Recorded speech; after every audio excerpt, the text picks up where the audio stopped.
Untuk pemirsa, cegah lonjakan penyebaran virus corona, petugas gabungan yang terdiri dari TNI Polri, petugas kesehatan, dan Dinas Perhubungan Kota Subul Salam memperketat pengawasan di perbatasan jalur darat barat selatan Provinsi Aceh.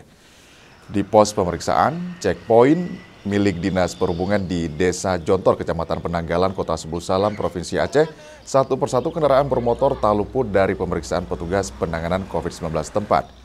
Bagi para penumpang, diwajibkan turun dan melewati serangkaian pemeriksaan yang berlaku.